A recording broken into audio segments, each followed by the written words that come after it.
schedule's a little goofy this year.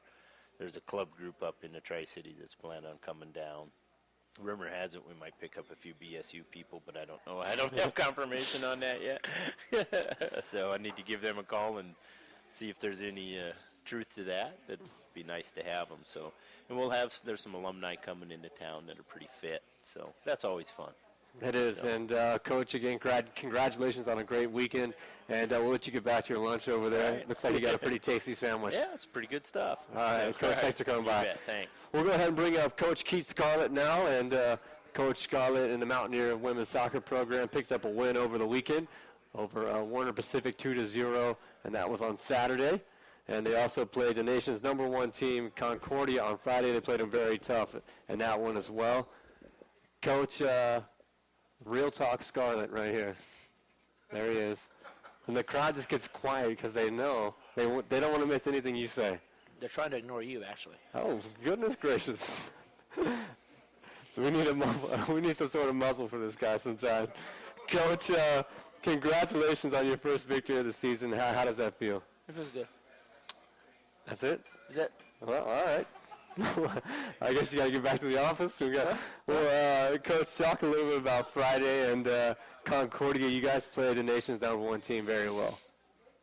Yes, we had a game plan. We looked at them. We saw them on film. We broke them down and as much detail as possible to be able to figure out what their strengths are, what their weaknesses are, how we're going to defend, and how we're going to attack. And the ladies executed that to the best of their ability. I mean, you make great teams average by taking away their strengths, and then you make them below average by exploiting their weaknesses. We made a great team. We were able to make a great team appear average above average by taking away their strengths. What we were not able to do is make them lesser than that by exploiting their weaknesses. And so we were able to play with them for 90 minutes. They got a critical goal with 3 minutes to go in the half. We would have gone into halftime 0-0. There's some things that would have changed because we had to make some adjustments, being now 1-0 at the break. And they made some adjustments. Were able to get more comfortable being up with that lead. So I mean, anytime you play a team like that, you can't give those up because they don't get scored on. They still haven't been scored on, and that's why they're #1 in the country, because you don't lose, you don't get scored on, and all it takes is one goal when you're not getting scored on to win games. So the ladies did very, very well. They stuck with the game plan. They made it work. They believed in it. They sold it to each other. They bought it and they implemented the best of their ability. We're just realistically put, we're just too young to. We proved that we had the intensity and athletic ability and potential to compete with the best in the country. We need to now mature as a team and mature as a program in order to go to the next step, which is figuring out a way to crack them. Now you could see it from an outside looking in. The ladies gained a lot of confidence, and it showed on Saturday. 2 goals in the first 5 minutes, 6 minutes of play, and then you were able to hold the night scoreless for the rest of the match. They played a game very well on Saturday. That's 2 back-to-back. I mean, it was concerning as a coach because we had no training sessions. There was no opportunity for me to get my hands into it, and try to mold things. All we had was a meeting and recovery, and they had to refocus and come off. They were not happy with losing the game, but at the same time they realized, that it was against Concordia, that it was a good result.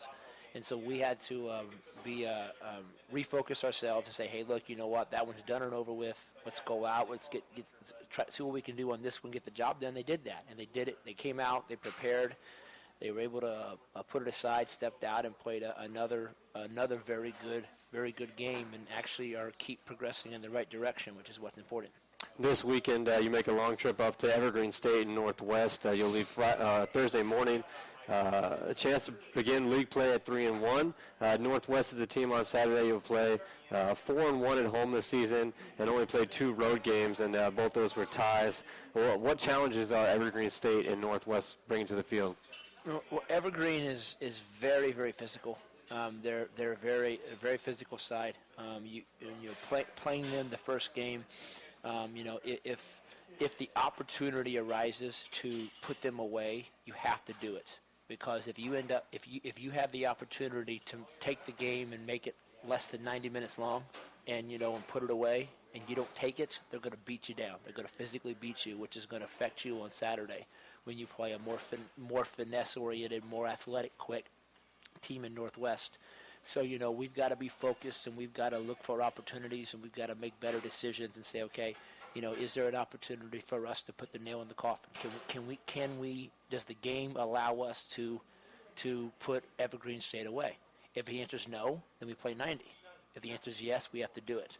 And then Saturday against Northwest, they're just athletic. They're just, they're physical, but they're athletic. They're fast. They're long. They play very, very direct. Their field is as large as ours. It's 80 by 120. Nicely cut grass field, and they use that to their advantage. And so it's going to be a challenging weekend because you got two sides that are going to wear on you, and they're both coming off only one conference contest. Now, I think what everybody really wants to know is how do you feel about Wednesday night, next Wednesday, being your debut as the color commentator for EOU women's and men's basketball? Everyone's talking about it. Everyone's talking about it. I see that being Twitter, on the Facebook and everything. Yeah, I noticed that Yahoo had the top tweets, and I was number 3 on there. Definitely. For that one, yeah. No, I'm excited about that. It's an honor to be asked, and I'm very flattered to be asked, and grew up playing basketball, grew up in Indiana, grew up around the game. I don't claim to know as much as I may, as may pretend to. I don't know as much as I claim to know. Put it that way. But I look forward to being able to wear the headset next to you and just add my 2 cents in here and there and give an opportunity for those that can't be at the game to really get a feel what's going on and what it's like there in the location. So. And that'll be next Wednesday, October 13th, at Quinn Coliseum. The EOU women's and men's basketball will host Midnight Madness, and that's 9 p.m., midnight on the East Coast. We don't want to keep them up too late during the school week. And then Saturday, we also have alumni games beginning at 5:30 and 7:30. Keith, we appreciate you coming by, and best of luck this weekend. Isn't it midnight on the East Coast? 9 p.m. here? Yeah, midnight on the East Coast. You said 9 p.m. on the East Coast. Did I? I think so. Well, there's correction number 1 you'll make this season. Okay. So it'll be 9 p.m. Pacific time and midnight Eastern time. So we appreciate always Keith Scarlett coming by. And again, EOU Women's Soccer at Evergreen State in Northwest this weekend. We'll quickly go through some headlines here. Carly Coffey, we mentioned her as the Cascade Collegiate Conference Women's Runner of the Week, but Caitlin Duncan was named the Cascade Collegiate Conference Libero of the Week. And Kevin Sampson, for the second straight week, was named the Frontier Conference Offensive Player of the Week. EOZoo will be closing memberships on October the 18th until December the 1st, when it will reopen for $15. Right now you can get in for only $10, so go to EOUsports.com to sign up now. Looking at a calendar this weekend, on Friday, soccer at Evergreen State at 1 p.m., and then volleyball versus Oregon Tech Friday night at 7 p.m., and that'll have live video and live stats on EOUsports.com.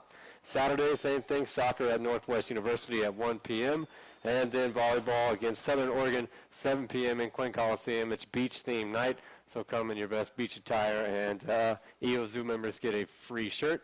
So sign up today. And that'll do it for this week. Again, every Tuesday at noon down here at Benchwarmers Pub and Grill. Come check it out.